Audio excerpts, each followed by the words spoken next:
direction to really affect, long-term, the success in a business relationship.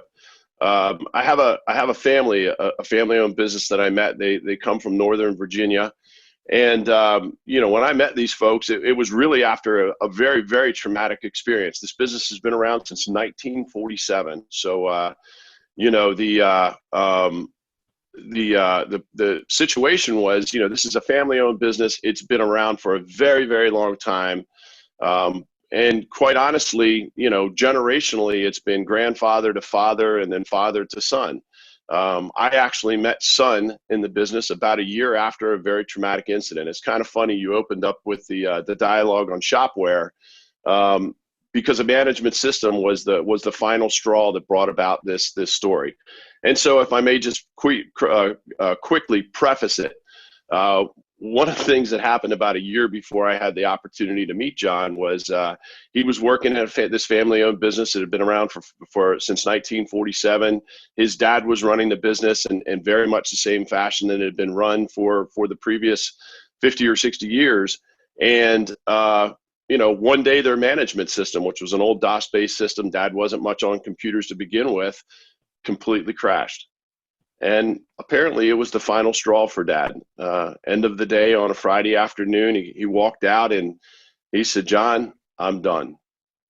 Threw him the keys and said, "Send me a check, young man."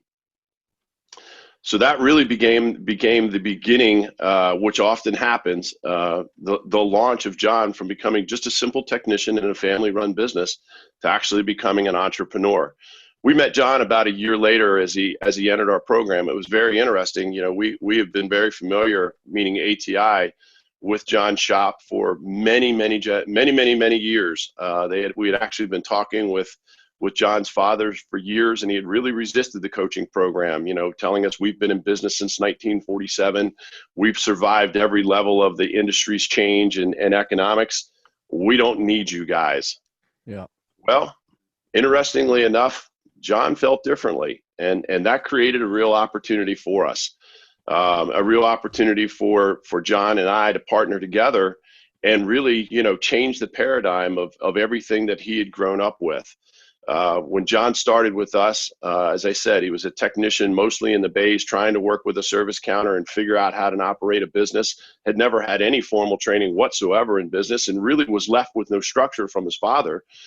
And what we ended up with, where we kind of started, I should say better, was we started with a business that was, utilizing about 25% of its capability. At that time, it was running around the $11,000 to $12,000 a range mark, and really struggling, quite honestly, to stay alive. And one of the things that John and I had to do very quickly was kind of face the deeply ingrained belief systems that were in this business around him. And although John was a much more forward thinker, the business was incredibly stuck in its paradigm. It was very stuck in the things that it had traditionally always done to be successful since 1947. The problem is that business and time moves, but sometimes business models don't. And so what happened is, slowly that business eroded away from one of the most successful businesses in Northern Virginia to one of the weakest businesses in Northern Virginia. And we really spent about a year to a year and a half trying to break down the belief systems, quite honestly, the misguided belief systems, and really kind of change the process, so to speak. And so bringing into the coaching ranks, the value and what really for us seemed to work so great there was, coaching is kind of interesting. When you go into a situation, so often, these are very powerful individuals with great sense of pride and great sense of understanding what their business has always been. But quite honestly, they have belief systems that just hold them entrenched in very difficult positions. So oftentimes what we have to do is help change belief systems. We really have to work hard, in creating a do environment by teaching the how and the why, really changing both understanding and therefore the ability to actually move past these belief systems and paradigms. Hey, Mike, I want to stop you there for a minute. I just love what he just said. Somebody's got to stop for a moment and think that to create a do environment. by teaching the how and the why. I mean, Mm-hmm. let's just let that sink in. Okay, it sunk in. Thank you. There we go. We got that sunk in. And so, really what that is, as I say, oftentimes fixing a process is an incredibly simple thing. It's a mechanical thing. It's no different than replacing a water pump or diagnosing a check engine light. It's just figuring out where the disconnect is and putting in something that makes it work or makes it function or changes its operation. Almost always changing the belief system that held the bad process in place is really where we have to work the hardest. And so, as I said, the early stages of a coaching relationship is about breaking down what we've been doing incorrectly and trying to install a better way to do it by really, as again, bringing in not just the how, but the why. And once you start to kind of change the why, and we can get everyone on board with it, what it really does well for us is it creates an environment where everybody begins to understand their role and how they work into it. For us with shop owners, it's really all about being able to turn, the mechanics of a situation into developing a manager. And a manager, by definition, is somebody who facilitates something being accomplished, facilitates change. And oftentimes we have to work really hard with shop owners. And in this case, it was with John to really change the deeply ingrained belief systems that held the bad processes in place. And ultimately, by creating now a management level situation, we can ultimately start to do what I think is most important. And what we do is begin to nurture and foster and train leaders. And in creating leadership environments, what we do is we no longer are just managing a result, we're training others to be better. And ultimately, by being better, they'll take responsibility for their actions, and they'll take responsibility at helping others be better at what they do. So the backside of the story, without just trying to relate general coaching to it, is, we've been able to facilitate, John and I, over about an 8-year period of time, not only the reinvention and the relaunch of his family's business, which has grown from, say, a $650,000 to $700,000 enterprise, to now several years later, we're running not only a $2 million a year operation that is back to being fully staffed, fully operational, and very successful. But we've also gone as far as to manage and therefore develop not only John as a leader, but John's ability to create leaders below him. And ultimately, what we've ended up with is a completely self-sufficient organization in which John has now been able to pull himself back out of the business, allow it to operate very functionally on its own, the dream of every owner. And really, quite honestly, by shifting that paradigm, he's been able to recreate in his business what his father was never able to create, and ultimately led to his exit from the business. So to me, that's a representation of one of the most complete coaching and mentoring cycles that we can have. It's about being able to completely reinvent, in this case, who John was and his entire business model. Good stuff, Mike. Very inspiring story. Generational. Is this a does this happen more often than not? Can you go out and can you basically say, well, yeah, Carm, 60 to 70% of these generational issues really start because dad just doesn't want to get out of the way and change? So when we're talking about it from a generational structure, shops that have had some level of hand-me-down, so to speak, whether dad's still in the picture or dad's exited the picture, but his impact has been so strong that even after exit, it's so deeply entrenched, and this is the way we've always done it, and here's who we are, and here's why we can't do it that way. I would really say that actually occurs in probably 80% of the cases or more. In most cases, we've got that generational roadblock, if you understand what I mean. And in 20% of the cases, we actually have the opposite occurring, which is once we've made that generational change, they're desperately looking for a way to change and fix the model. So it's either we're entrenched in it generationally, or we're completely opposed to it, almost a rebel, so to speak. A lot like we kind of see in society with with families and kids. Fabulous. So much to take away from that story, Mike. Thank you. It's a great story to start with us. Mike McGroarty, how are you? Yeah, good. I'm doing really well. Good. Glad to have you here, sir. I'm actually new to coaching. I've been coaching for about 2 years. I owned my repair shop for about 35 years, and just a couple of years ago, I was able to sell it. That was actually my dream, was to sell my business when I was 60 years old. I actually sold it when I was 58, so it happened a couple of years early, and that's okay.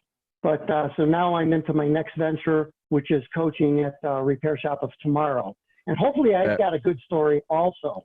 Go ahead. And so this story is, when this shop came to us, the first thing that they asked us for was two things. Number one, they wanted to grow their business about 30% because the young man was taking over and buying out his partner, and they figured that's what they needed to make in order to get this thing moved forward and make it happen.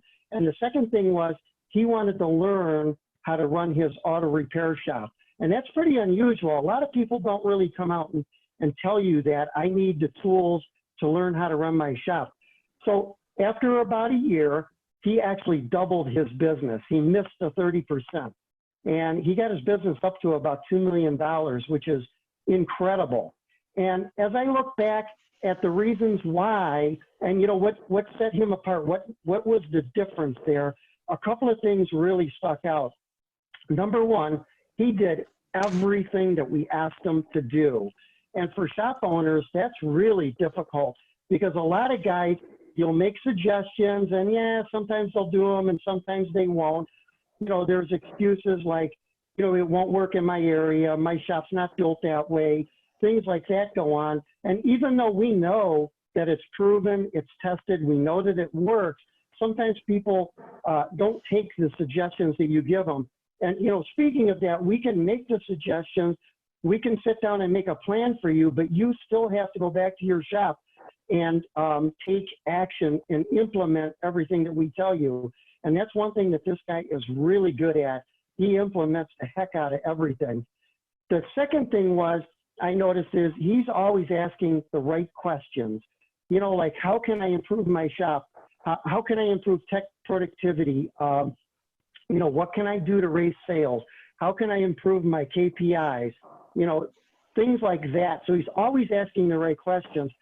And also, he's got a fantastic culture in his shop, and he works really hard at that. It didn't come by accident. I mean, he puts a lot of time and effort into it. And you can tell right away when you walk in the front door, somebody is greeting you there. Everybody seems to be happy that's there. There's no chaos. Things are running smoothly.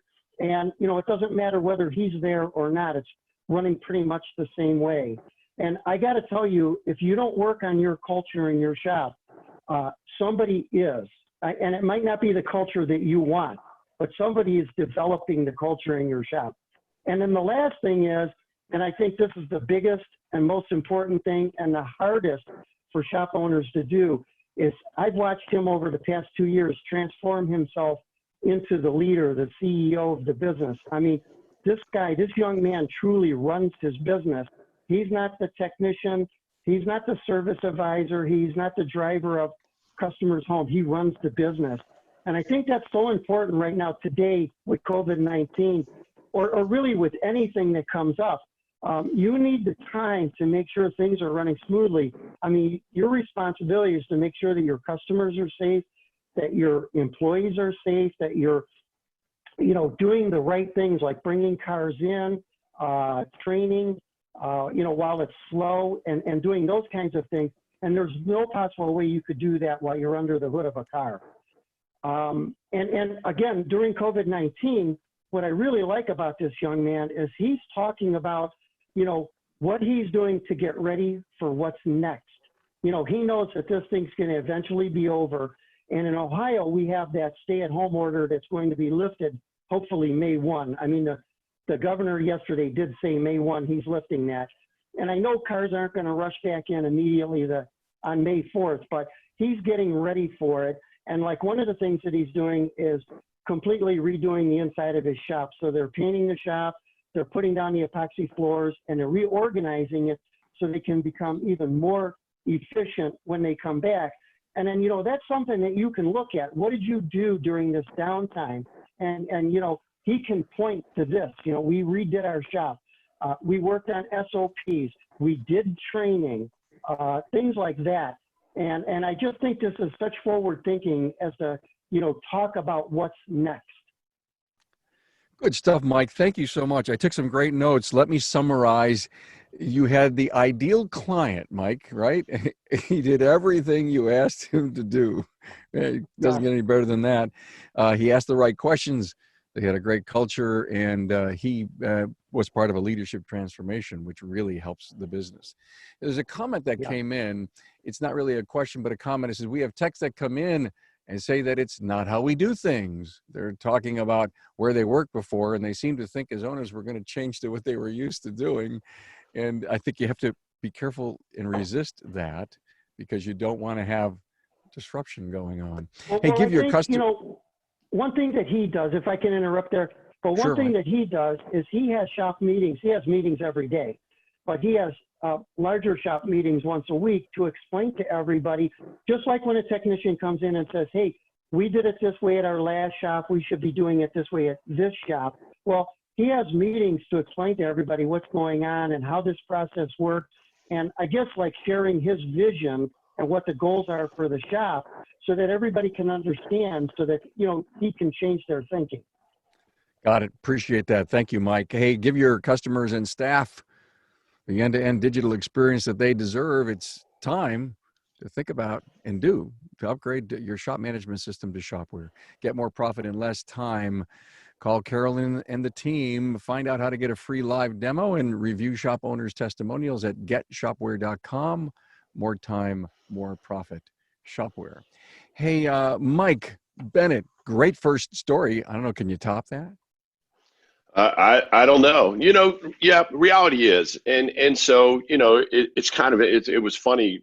As Mike started his story, one of the things that he mentioned is, he started off with a great shop owner, and I think listen, in the coaching ranks and in life, we always talk about the 80-20 rule. Quite honestly, I think the 80-20 rule really is a little too broad.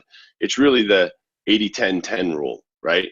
So 10% of your shop owners in business or in a coaching program come in and they're just sponges. They really have, great energy and great ideas. They're very open.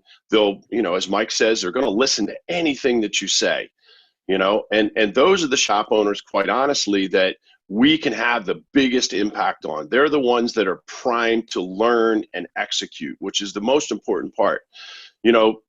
The vast majority of shop owners fit into, that group of 80%, our standard shop owner guys, the ones that have all the best intentions, bring a little bit of misguided belief systems to the table, and they want to do the right thing, and sometimes they just can't quite let go, or they struggle a little bit in execution. Maybe it's they're a little bit weak in either creating their vision or executing and communicating their vision. Some things that maybe affect a little bit how successful they can be. And of course, we have the other 10%, which, in a lot of cases you have to say to yourself, my goodness, why would you even think about joining a coaching program? Because really all you're doing is interested in telling us why it won't work.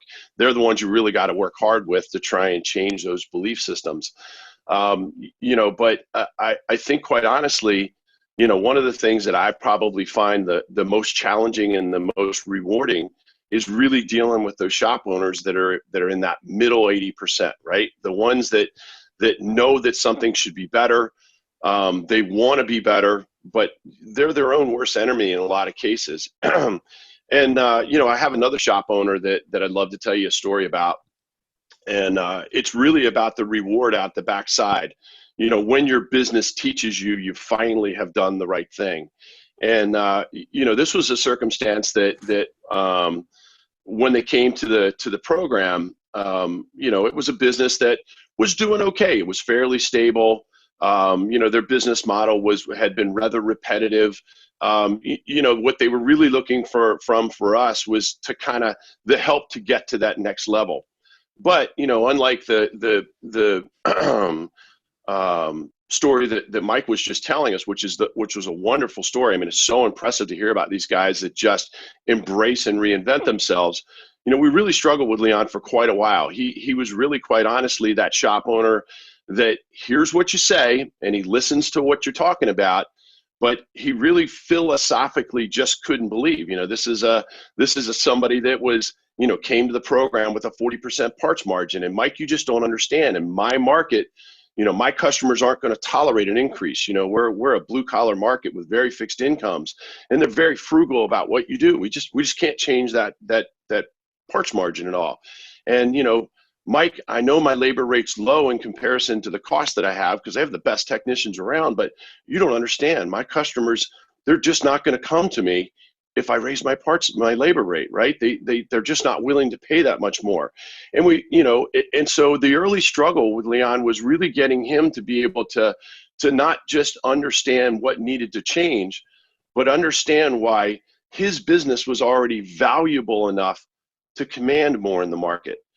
He was already delivering the best service in the marketplace. He had some of the very best technicians in the market to deliver a really quality product. No one cared more about his customers and the quality of the service that they delivered than Leon and his crew did. The only thing they didn't believe is that they were worth it. And so one of the hardest things we had to do was really overcome that ability to not see yourself as, the only way I'm worthy is if I struggle, and get them to believe, being successful is equally as important, and understanding that when you value yourself, those around you will value you even more. And so, once we could kind of get Leon to get over the what's not possible, Mike, you don't understand, we can't get there from here. What we ended up, seeing in him was somebody that began to understand that, it was about being able to to be healthy, and a profit wasn't a dirty word. And he really began to, more importantly, understand the value of the product that they delivered, being willing to attach a monetary value, not just an emotional value, right? And that being the nicest guy for the least price didn't make him valuable. It was about all of the things that he did and all of the tremendous service that he was able to provide. And so, what ends up happening is coaching in business a lot of times is momentum. And sometimes the hardest thing is to get a shop moving in the right direction, especially in a case like this where, a lot of what was holding back the shop wasn't process, it wasn't procedure, it wasn't talent, it wasn't customer or car count. It was really the belief in the value of what they did, and therefore being able to receive, back a equal and just compensation for the things that they did.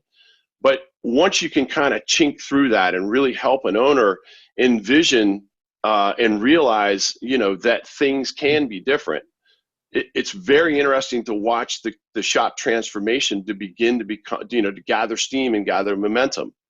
So much like Mike talked about with his very successful shop that he's been working with, early on, the great success with Leon wasn't just about fixing margins and fixing labor rates. It was really about fixing Leon's belief system in the value of his business and what his business meant to his customers.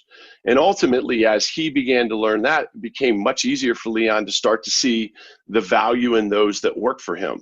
And he started to equally invest in their development, really working on systems and processes.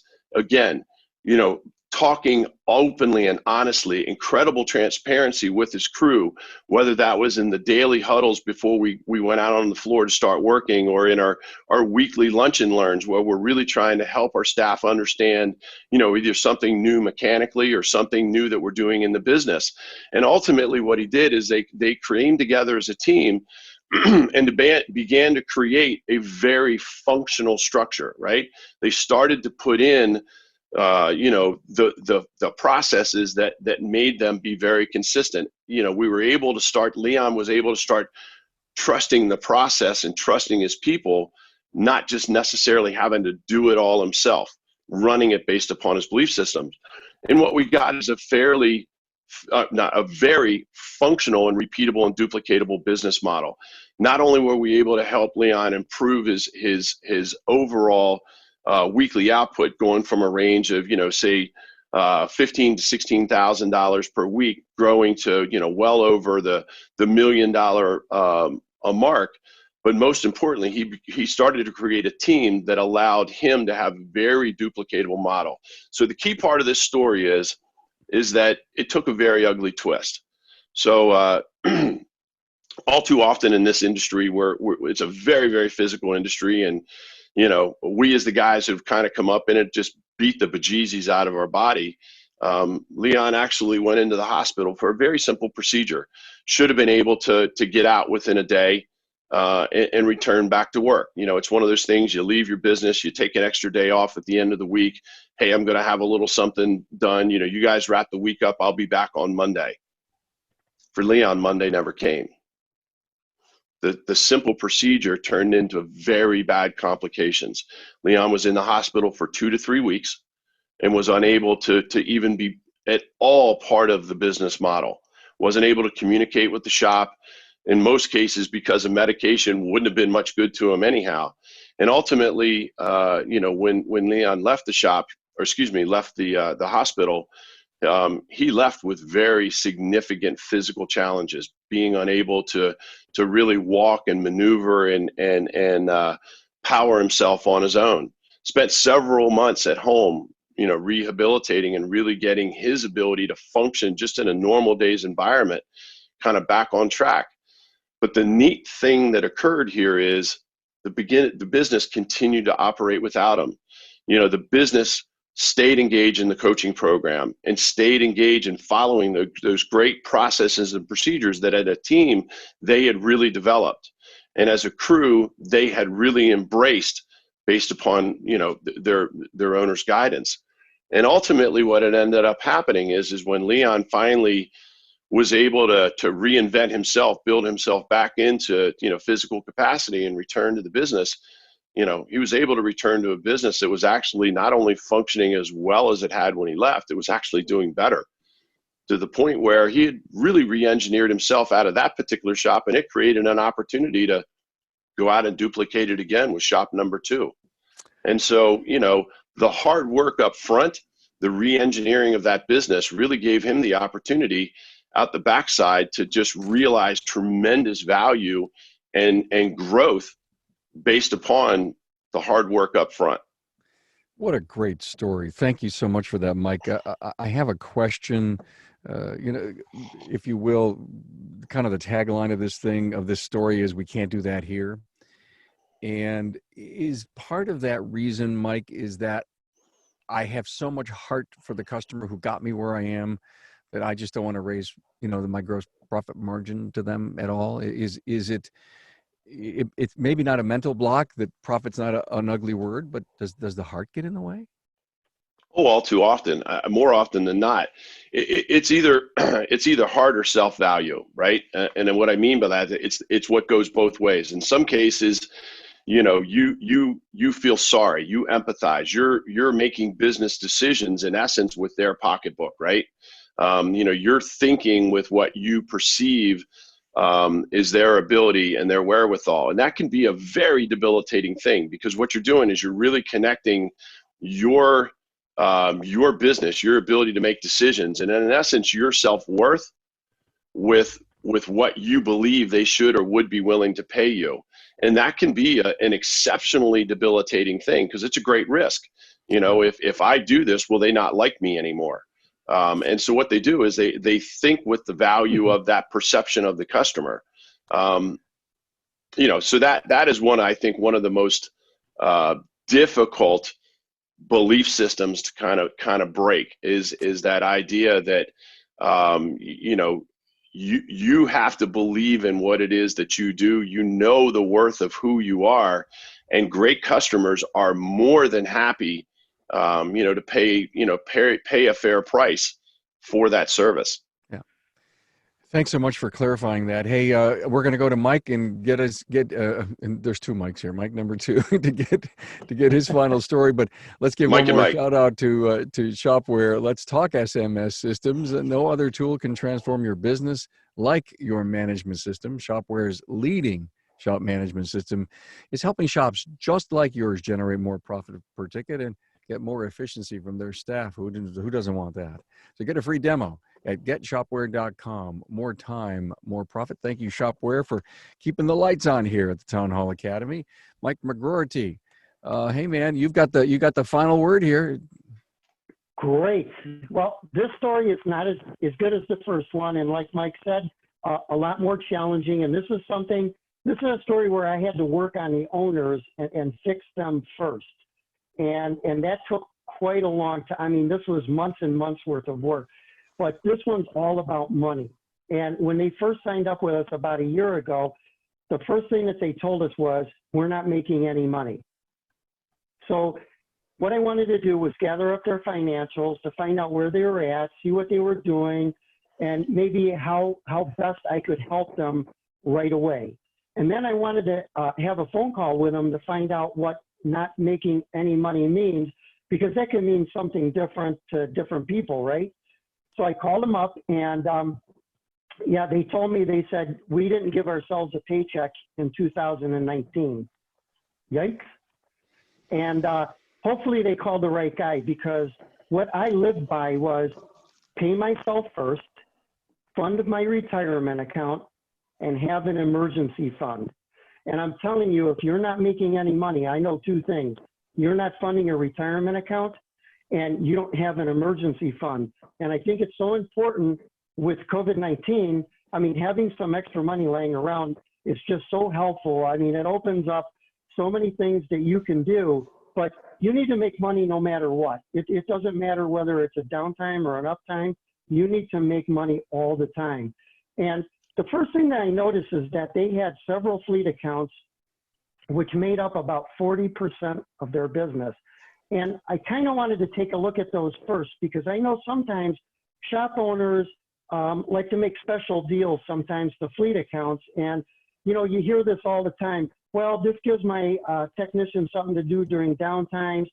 But sometimes they make special deals that maybe they're not really even making much money on the job. So I asked them if they could separate those out, and let's see what they're making on each one. The first one that we looked at, sure enough, they weren't making enough, only about 38% gross profit, which they're really only trading dollars. So, and really what they told me next was, we don't want to lose this account either. It took us too long to get them. It took us too long to build up a rapport with them and get them to where they were spending what we thought was enough money. Now, these folks were only paying about every 90 days also. So not only were they only making 38% gross profit, they were the free bank. So, you know, think about it. Where do you get $18,000 or $20,000 for cash flow if they're not paying you? So, you know, that's something that a lot of people don't think of either. So what I had to do right then was fix them, talk to them about, you know, why making money was important and how this looked. So what I showed them was how this account looked in their business right now, and then how it would look without it. And I think there was some sort of fear factor. If, you know, if we lose this business or this fleet account, our business is going to implode. But actually, after they saw it on paper, they understood that they were actually going to make more money. Their gross sales were down a little bit, but they were actually making more money. I think eventually they did lose this account. So what I did was take a look at the rest of the fleet accounts, and we did have to do some tweaking to get those up to a reasonable, I guess an acceptable level where they were making some sort of money at it. And then what I wanted to do was look at the rest of their business to see where they were pricing out work to non-fleet accounts. So when I talked to the owners, they told me, well, here's how we mark up parts in the matrix in our computer. Here's how we do the labor, and then here's how we do the repair order. So I wanted to talk to the service advisor independently of them, because he was pricing out 90% of the work. And this is where it gets really interesting. When I started talking with him, he told me a completely different story, not even close to what the owners told me. And, you know, things like, you know, sometimes I use the parts matrix, sometimes I don't. Sometimes I use one that I made here on this cheat sheet myself. And then sometimes I charge the regular amount for labor, and then sometimes I don't, you know, depending upon the customer. And I thought, man, this is not right. So I had to get the owners on and the service advisor and myself onto a conference call and get this thing settled and, you know, ask them, how do you want to price this work out? And let's set up a system. So I asked them, can you take notes of what we're talking about right now today so that everybody in the shop can understand how much we charge, why we charge it, and what we're looking for. So I'm happy to say, you know, it is a success story because they are up 15% on their gross profit. They're starting to take a paycheck. It's not all the way there. It's not exactly what it should be, but it's a whole lot closer. And then with our LPM program, I also set them up with a dashboard so that they could look at their numbers and see if they're making money, because they really weren't looking at their numbers. So they kind of didn't know whether they were or they weren't. 5 years ago, yeah, they were making money, but today they weren't. Great story. Fleet during COVID, I've been talking to a lot of people, Mike and Mike, that because they've got some fleet business, has really helped them during this time. And also, I am sure that story you just told, Mike M. Yes. We've heard, coaches have heard over and over and over again that I have my matrix and I do it this way. The owner thinks that's what's going on, and there's a lack of a real solid systems and or processes in the company. I'm sure you've had to work on that.